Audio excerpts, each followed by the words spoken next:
Hello friends, welcome to my YouTube channel law and orders में। Friends, यदि अभी तक आप लोगों ने मेरे चैनल को सब्सक्राइब नहीं किया है तो सब्सक्राइब कर लीजिए।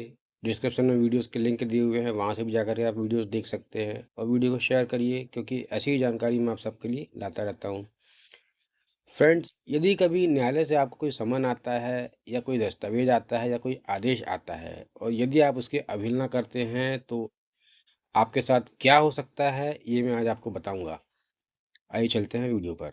न्यायालय की अवमानना, दंड प्रक्रिया और माफी। भारतीय नागरिक सुरक्षा संहिता की धारा 386, 387 और 388 BNSS में न्यायालय की अवमानना से संबंधित विभिन्न प्रावधान शामिल हैं। धारा 384 और 385 में न्यायालय के सामने हुए अपमानजनक व्यवहार या न्यायालय के आदेश की अवहेलना पर त्वरित कार्यवाही और मामले को मजिस्ट्रेट के पास भेजने की प्रक्रिया,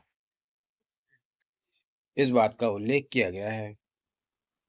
बीएनएसएस में धारा 386, 387 और 388 इन प्रावधानों को और विस्तृत करते हैं। ये धाराएं यह सुनिश्चित करती हैं कि न्यायालय की गरिमा बनी रहे और लोग न्यायिक प्रक्रिया में सहयोग करें।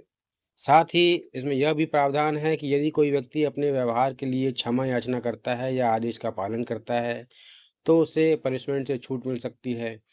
धारा 386 जब रजिस्ट्रार या सब रजिस्ट्रार को सिविल न्यायालय माना जाएगा। धारा 386 के अनुसार यदि राज्य सरकार निर्देश देती है तो रजिस्ट्रेशन अधिनियम 1908 के तहत नियुक्त रजिस्ट्रार या सब रजिस्ट्रार को धारा 384 और 385 के अंतर्गत सिविल न्यायालय माना जाएगा। इसका अर्थ यह है कि यदि किसी रजिस्ट्रार या सब रजिस्ट्रार के समक्ष कोई व्यक्ति अपमानजनक व्यवहार करता है या कार्यवाही में बाधा डालता है या उनके किसी वैध निर्देश का पालन करने से इनकार करता है, तो उनके पास न्यायालय की तरह कार्रवाई करने की शक्ति होगी। वे या तो धारा 384 के अंतर्गत त्वरित दंड दे सकते हैं या फिर धारा 385 के अंतर्गत मामले को मजिस्ट्रेट को भेज सकते हैं। आइए इसको एक उदाहरण से समझते हैं। धारा 386। रामू अपनी संपत्ति का बिक्री विलेख रजिस्टर करवाने सब रजिस्ट्रार कार्यालय जाता है। सब रजिस्ट्रार उससे कुछ दस्तावेज की मांग करता है, लेकिन रामू न केवल दस्तावेज देने से मना करता है बल्कि गाली गलौज करने लगता है और धमकियां देता है।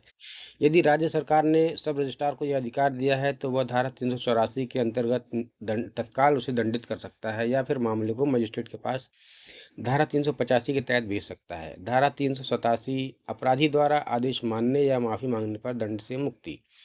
धारा 387 उन व्यक्तियों को राहत प्रदान करता है जिन्हें धारा 384 के अंतर्गत दंडित किया गया है या फिर धारा 385 के तहत मजिस्ट्रेट को भेजा गया है। यदि अपराधी अपने किए पर पछतावा जताता है और पहला, न्यायालय के आदेश का पालन करता है जिसे पहले उसने मानने से मना कर दिया था। दूसरा, न्यायालय से उचित तरीके से माफी मांगता है और न्यायालय इसे स्वीकार करता है, तब न्यायालय अपने विवेकाधिकार का प्रयोग करते हुए अपराधी को मुक्त कर सकता है या उसका दंड समाप्त कर सकता है।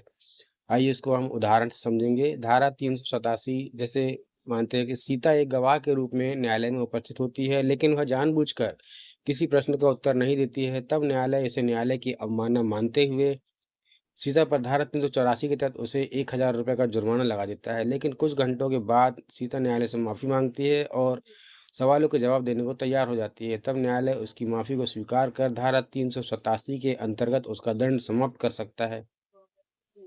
सेक्शन 388 न्यायालय में साक्ष्य देने या दस्तावेज प्रस्तुत करने से इनकार करने पर दंड। धारा 388 उन मामलों से संबंधित है जब कोई गवाह या कोई अन्य व्यक्ति जिसे अपराध न्यायालय द्वारा साक्ष्य देने या कोई दस्तावेज प्रस्तुत करने के लिए बुलाया जाता है और वह ऐसा करने से इनकार कर देता है और उसके पास इसके लिए कोई उचित कारण नहीं होता, तब इस परिस्थिति में न्यायालय निम्नलिखित कदम उठा सकती है। पहला, सरल कारावास की सजा दे सकता है। यदि व्यक्ति उचित अवसर दिए जाने के बाद भी सहयोग नहीं करता।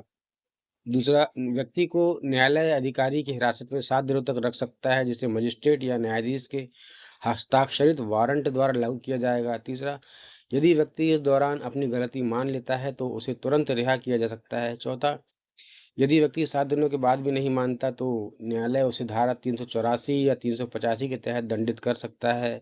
आइए इसको उदाहरण से समझते हैं। धारा 388 मान लेते हैं कि मोहन से न्यायालय एक केस में उसके दुकान के सीसीटीवी फुटेज की मांग करता है जो अपराधी के खिलाफ अहम सबूत हो सकता है, लेकिन मोहन इसे देने से मना कर देता है, इनकार कर देता है और कोई ठोस कारण नहीं देता। तब न्यायालय उसे धारा 388 के तहत 7 दिनों के लिए हिरासत में भेज देता है, लेकिन 3 दिन बाद मोहन अपना फैसला बदलता है और सीसीटीवी फुटेज सौंपने को तैयार हो जाता है। इस स्थिति में न्यायालय उसे तुरंत रिहा कर सकता है। धारा 386, 387, 388 और धारा 384, 85 संबंध। धारा 386 यह स्पष्ट करता है कि कुछ मामलों में रजिस्ट्रार एवं सब रजिस्ट्रार भी सिविल न्यायालय का दर्जा रखते हैं और न्यायालय की अवमानना कार्रवाई कर सकते हैं। धारा 387 दूसरी व्यक्ति को अपनी गलती सुधारने का मौका देते हैं, जिससे न्यायालय का उद्देश्य सजा देना नहीं बल्कि उसके व्यवहार को प्रोत्साहित करना बनता हो। धारा 388 यह सुनिश्चित करता है कि गवाह या अन्य व्यक्ति न्यायालय की कार्रवाई में बाधा न डाले और जरूरत पड़ने पर दस्तावेज या साक्ष्य प्रस्तुत करे। बीएनएसएस की धारा 386, 387, 388 न्यायालय की गरिमा बनाए रखने और न्यायिक प्रक्रिया में बाधा डालने वालों के खिलाफ कार्रवाई करने के लिए महत्वपूर्ण है। धारा 386 न्यायालयीन शक्तियां रजिस्ट्रार और सब रजिस्ट्रार को सौंपने से संबंधित है। 387 उन व्यक्तियों को राहत देता है जो अपनी गलती सुधारने के लिए तैयार है और धारा 388 उन लोगों को दंडित करने की प्रक्रिया बताती है जो न्यायालय के आदेशों का पालन नहीं करते। ये प्रावधान न्यायालय की शक्ति और लचीलेपन के बीच संतुलन बनाए रखते हैं, जिससे लोग न्यायपालिका का सम्मान करें और सही समय पर साक्ष्य और जानकारी प्रस्तुत करें। तो ये था बहुत ही महत्वपूर्ण वीडियो फ्रेंड्स। मेरे चैनल को सब्सक्राइब करिए, वीडियो को शेयर करिए और डिस्क्रिप्शन में अपने वीडियो की लिंक दिए हुए हैं, वहाँ से भी जाकर के आप मेरी वीडियोज़ को देख सकते हैं। धन्यवाद।